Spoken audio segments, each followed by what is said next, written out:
하나님의 말씀 보도록 합니다. 사도행전 5장 27절에서 42절까지 27절에서 42절까지 합독하도록 하겠습니다. 그들을 끌어다가 공회 앞에 세우니 대제사장이 물어 이르되 우리가 이 이름으로 사람들을 가르치지 말라고 언금하였으되 너희가 너희 가르침을 예루살렘에 가득하게 하니 이 사람의 피를 우리에게로 돌리고자 함이로다. 베드로와 사도들이 대답하여 이르되 사람보다 하나님께 순종하는 것이 마땅하니라. 너희가 나무에 달아 죽인 예수를 우리 조상의 하나님이 살리시고 이스라엘에게 회개함과 죄 사함을 주시려고 그를 오른손으로 높이사 임금과 구주로 삼으셨느니라. 우리는 이 일의 증인이요 하나님이 자기에게 순종하는 사람들에게 주신 성령도 그러하니라 하더라. 그들이 듣고 크게 노하여 사도들을 없이 하고자 할새 바리새인 가말리엘은 율법 교사로 모든 백성에게 존경을 받는 자라. 공회 중에 일어나 명하여 사도들을 잠깐 밖에 나가게 하고 말하되 이스라엘 사람들아 너희가 이 사람들에 대하여 어떻게 하려는지 조심하라. 이전에 드다가 일어나 스스로 선전하며 사람이 약 400명이나 따르더니 그가 죽임을 당하며 따르던 모든 사람들이 흩어져 없어졌고 그 후에 호적할 때 갈릴리의 유다가 일어나 백성들을 꿰어 따르게 하다가 그도 망한즉 따르던 모든 사람들이 흩어졌느니라. 이제 내가 너희에게 말하노니 이 사람들을 상관하지 말고 버려두라. 이 사상과 이 소행이 사람으로부터 났으면 무너질 것이요 만일 하나님께로부터 났으면 너희가 그들을 무너뜨릴 수 없겠고 도리어 하나님을 대적하는 자가 될까 하노라 하니 그들이 옳게 여겨 사도들을 불러들여 채찍질하며 예수의 이름으로 말하는 것을 금하고 놓으니 사도들은 그 이름을 위하여 능욕받는 일에 합당한 자로 여기심을 기뻐하면서 공회 앞을 떠나니라. 그들이 날마다 성전에 있든지 집에 있든지 예수는 그리스도라고 가르치기와 전도하기를 그치지 아니하니라. 아멘. 예수는 그리스도십니다. 아멘. 예수는 그리스도시다. 그들이 날마다 성전에 있든지 집에 있든지 예수는 그리스도라 가르치기와 전도하기를 그치지 아니하였다. 우리가 절대로 생략하면 안 되는 것, 없애면 안 되는 것은 예수는 그리스도라. 날마다 우리가 어디에 있든지 성전에 있든지 집에 있든지 가르치는 것, 전도하는 것 구별해 놨습니다. 가르치는 것, 양육하는 것, 자녀를 또는 맡긴 성도를 그리고 전도하는 것, 이것을 날마다 행했다. 왜 그렇습니까? 그 이름을 위해서다라고 오늘 본문의 제목을 잡아봤습니다. 27절에 그들이 끌어다가 공회 앞에 세우니 대제사장이 물어 이르되 우리가 이 이름으로 사람을 가르치지 말라고 언금하였으되 너희가 너희 가르침을 예루살렘에 가득하게 하니 이 사람의 피를 우리에게로 돌리고자 함이로다. 베드로와 사도들이 대답하여 이르되 사람보다 하나님께 순종하는 것이 마땅하니라. 사람의 명예를 구하는 사람인가? 하나님의 명예를 구하는 사람인가? 하나님의 명예를 진정으로 구하면 내가 무시당하는 것. 지금 잘못된 유대인들이, 잘못된 종교 지도자들이, 잘못된 바리새인들이, 제가 앞에 잘못된이라는 표현을 쓴 것은 바리새인 중에서도 오늘 본문에 가말리엘 같은 사람이라든지 유대인 중에서도 경건한 사람들이 참 많이 있었습니다. 그러므로 어떻게 보면 정확하게 우리는 바리새인 하면 발이 외식하는 사람의 상징이지만 그때도 경건한 사람이 있었다. 근데 잘못된 사람들, 그런 유대인들은 사람을 중심으로 살았고 사람에게 보이려고 했고 그리고 사람이 명예를 취하려고 했다. 자기 스스로 명예가 제일 우선시했다. 자기의 의가 가장 우선시 되는 사람이었다. 우리의 삶에서도 자기의 의가 높은 사람, 이걸 중요하게 여기는 사람, 내 체면이 깎였어. 내가 너 같은 사람에게 무시당했어. 그것이 그리고 다른 사람에게 너의 입술을 통해서 전해졌어 하면은 분노해서 참지 못할 때가 저도 마찬가지고 우리는 연약하면 육신이 드러나면 항상 그게 튀어나옵니다. 그래서 하나님의 영광과 바꿔치기 하는 일들이 있어집니다. 근데 항상 하나님의 영광이 최우선이면 내가 죽어도 하나님이 높아지면 나는 저절로 높아지는 것을 믿게 되는 줄로 믿습니다. 이런 은혜가 교회 안에 있을 때 그것을 또 다른 표현으로 십자가 지는 삶이다라고 할 수 있겠습니다. 30절에 보니까 너희가 나무에 달려 죽인 예수를 우리 조상의 하나님이 살리시고 이스라엘에게 회개와 죄 사함을 주시려고 그를 오른손으로 높이사 임금과 구주로 삼으셨느니라. 너희가 이 땅에 예수에 대한 소리가, 십자가에 대한 소리가, 부활에 대한 소리가 가득하여, 그러니까 얼마나 복음을 열심히 하였으면 다 번져나가고 있다는 겁니다. 그거에 위협을 받고 전하지 말라고 했지 않느냐라고 하니까 그러면서 너희가 전하면서 예수 그리스도가 죽은 것을 우리에게 다 뒤집어 씌우는구나, 핏값을 다 우리에게 뒤집어 씌우는구나 라고 하면서 굉장히 싫어하는 것입니다.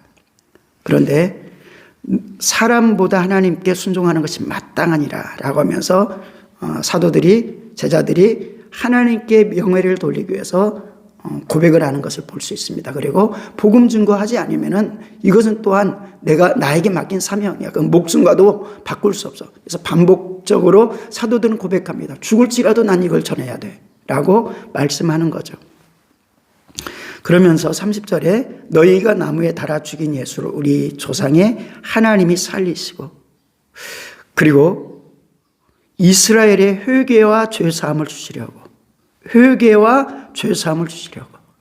우리에게 먼저 은혜로 들어가는 첫 번째 단계는 침례 요한이 회개하라 천국이 가까이 왔느니라. 예수님께서 회개하라 천국이 가까이 왔느니라. 그리고 모든 율법이 하나님의 법에서 떠나 있는 우리에게 회개하라 천국이 가까이 왔느니라. 모든 선지자가 잘못된 길로 가고 있는데 모든 선지자는 강력한 복음을 증거한다고 또는 하나님의 나라를 증거한다고 하면서 구약에는 두려운 또는 심판의 이렇게 모습을 우리가 해석하지만 바른 해석은 아닌 것입니다. 예, 강한 것 같습니다. 그런데 예수님께서 말씀하시는 것이 얼마나 더 강합니까? 사도들이 말하는 것이 얼마나 더 강한 게 말씀하고 있는 것입니까? 동일하게 죄 아래 있으면 죽는다. 그러므로 회개를 촉구한 것입니다.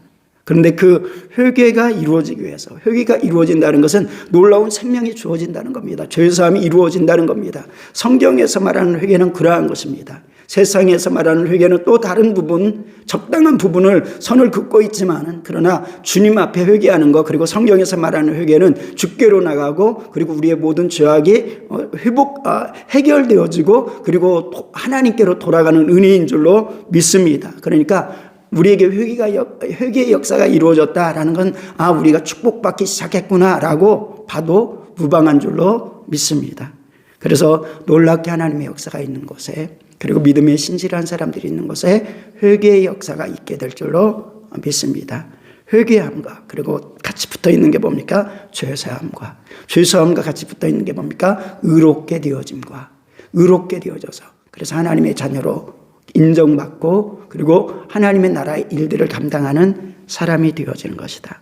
31절 이스라엘에게 회개와 죄사함을 주시려고 그를 오른손으로 높이사, 회개와 죄사함을 주시려고 그를 오른손으로 높이사 임금과 구주로 삼으셨느니라.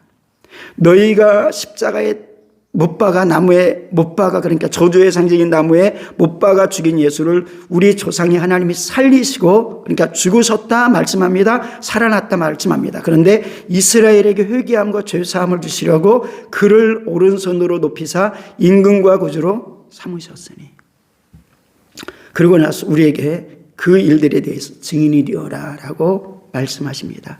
하나님의 은혜를 입은 우리는 당연히 전하는 자가 되어야 된다.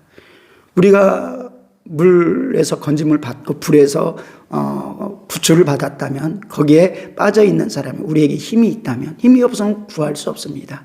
힘이 있다면 안전장비가 있다면 우리는 반드시 살려내야 되는데 힘이 있고 안전장비가 있는데도 불구하고 소방관이 되어가지고 그것을 다 갖추어 있음에도 불구하고 만약에 건지지 않는다면 어떻게 되겠습니까? 그건 죄이겠죠. 직무유기이겠죠. 마찬가지로 하나님께서 우리에게 맡겨준 그 사명을 감당하지 못하면 영적 직무유기와 같은 것이다. 그런데 그렇게 해서 전하는 게 아니라 안전하면 화가 있을지라도 화가 있겠지만 나는 그래서가 아니라 당연히 전해야 되는 것이다 라고 바울은 고백하는 것입니다.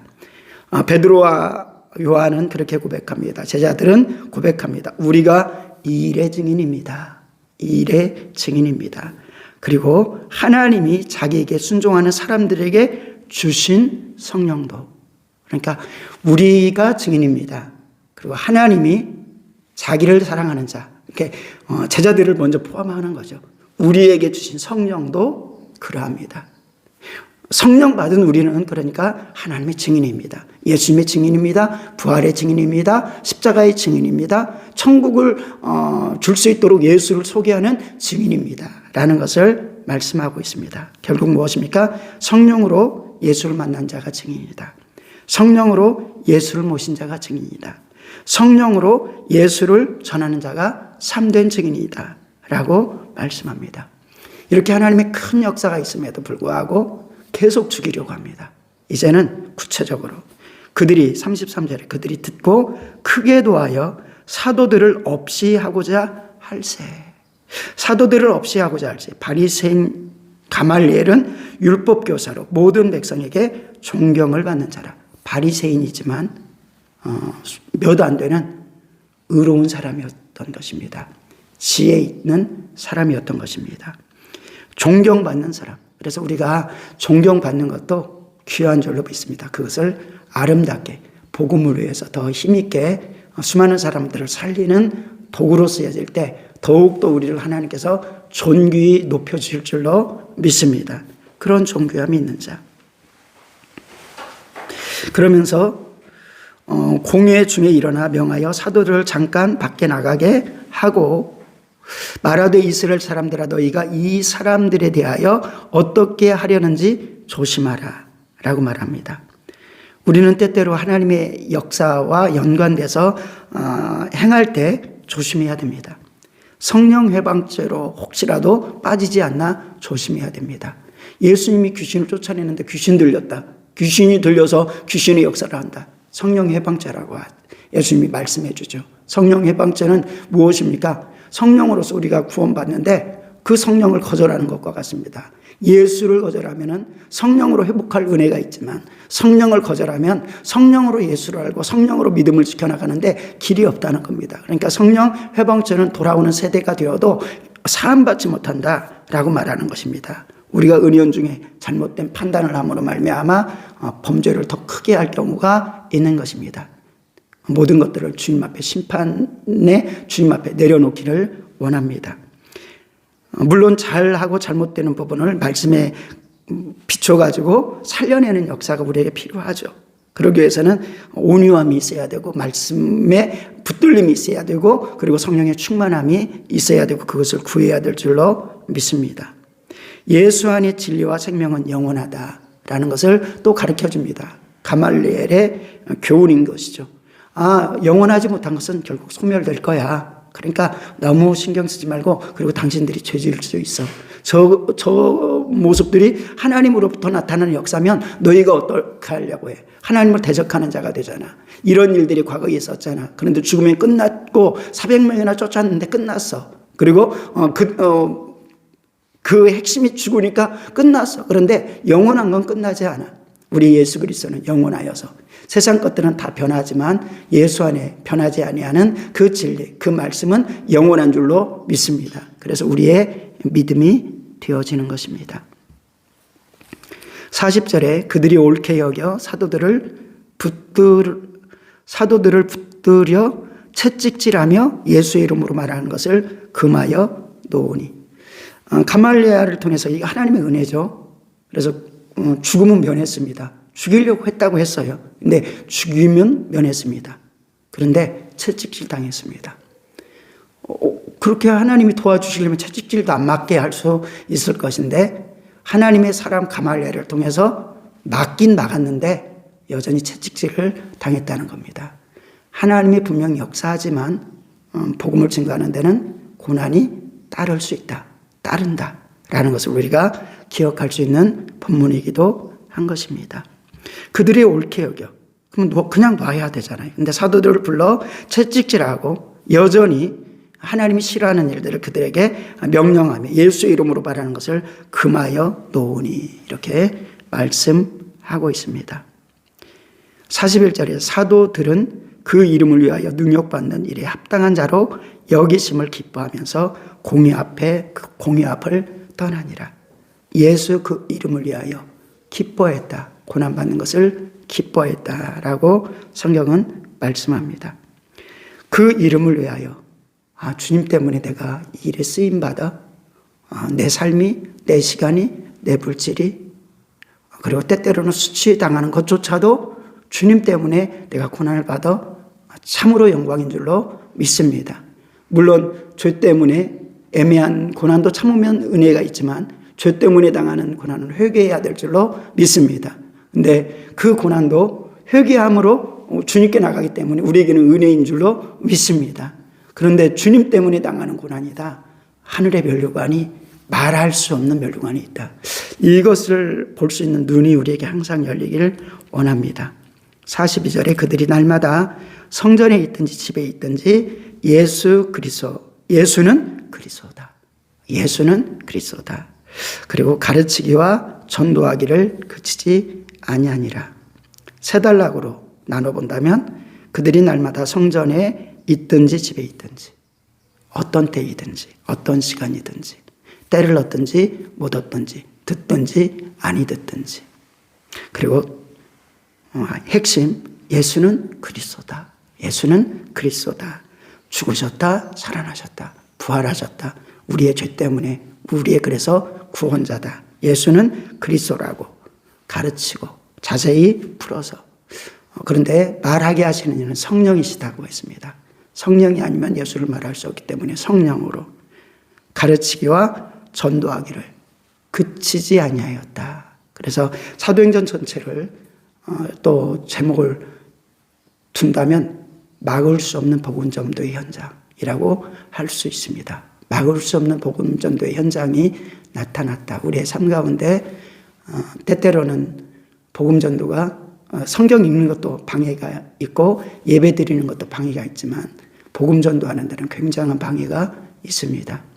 그래서 그러기 때문에 사도들은 울부짖어서 간구하고 복음 전도가 막히지 않도록 언제나 기도하여 성령의 충만함을 약속에 따라 받고 또 하나님이 주시는 힘으로 날마다 복음을 증거하는 삶을 포기하지 않은 줄로 믿습니다. 그 은혜가 우리에게 있기를 주님의 이름으로 축원드립니다. 기도합니다. 하나님 아버지 은혜를 감사합니다. 믿음 가운데 승리하는 삶을 살게 도와 주시옵소서. 감사드리며 우리 주 예수님의 이름으로 기도드리옵나이다. 아멘.